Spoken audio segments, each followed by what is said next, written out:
Thank you. Well, authorities warned that military members and their families are being targeted. We knew this. Meanwhile, military personnel are now not allowed to carry guns at federal leased facilities. And a lawmaker from Tennessee is now introducing legislation to change that. Here's what he actually had to say earlier today on Varney this morning.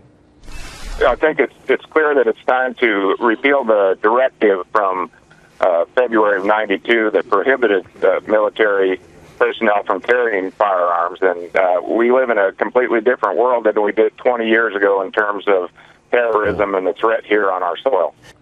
To fellow Tennessee Congresswoman Marsha Blackburn. All right, Marsha, are you going to back this legislation? Well, what I will do is look at what Scott has filed, and, you know, he certainly is spot on with where people are. They think there has to be a way for these individuals in these recruitment centers to protect themselves. We've had 21 attacks of military personnel on U.S. soil by radical extremist jihadis. So there's got to be a way, Charles. Now, this should be a conversation for our Joint Chiefs. And I'm certainly the chairman of the Joint Chiefs is going to assemble those, and they're going to have this conversation and decide how best to approach this. We need to listen to those commanders. Do you think there would be anyone in the Joint Chiefs, anyone in the leadership there that would be opposed to this? Have you sensed any opposition to this? Well, I have not, but I know they've had reasons for not having them armed in the recruiting centers. They wanted young people to be able to walk in with their parents and explore having a career in the military, and therefore they've had it, as is other federal property, a gun-free zone. We understand that. I mean, maybe we lived in this fantasy world, but after 9/11, didn't that all change? I saw a photo this morning of Israelis on the beach and, you know, women in the military there with a machine gun slung over their backs, and they all had fun. They were all, I mean, this is the reality that unfortunately we don't want, perhaps, but it's one that we live with. Well, you're right, and I was talking with a constituent a little bit earlier this morning, and they said, you know, maybe we need to look at what the Israelis do and use that as an example, because they are always armed. Their presence requires them to be armed. So this is the right discussion to have. I think also what we need to be doing, the president has got to develop a strategy for looking at this online radicalization. And as you and I were saying before the show and before that interview, Lisa and Brigitte did a great job.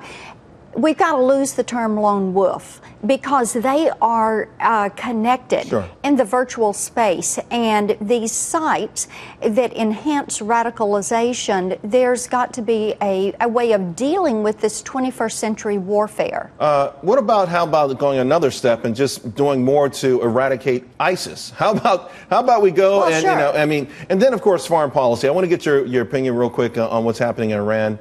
Countdown to a nuclear weapon. Can Congress stop this, or is it inevitable?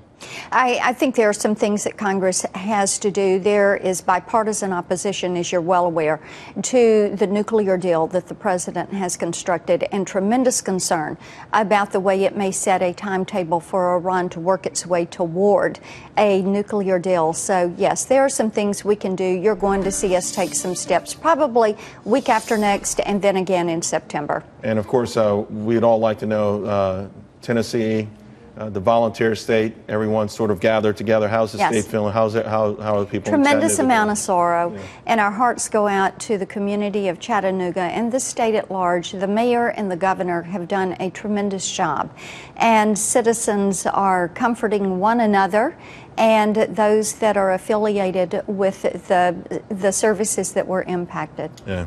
Well, our thoughts and prayers are with everyone in your state today, and we appreciate you spending time with us. Thank you, Congresswoman Blackburn.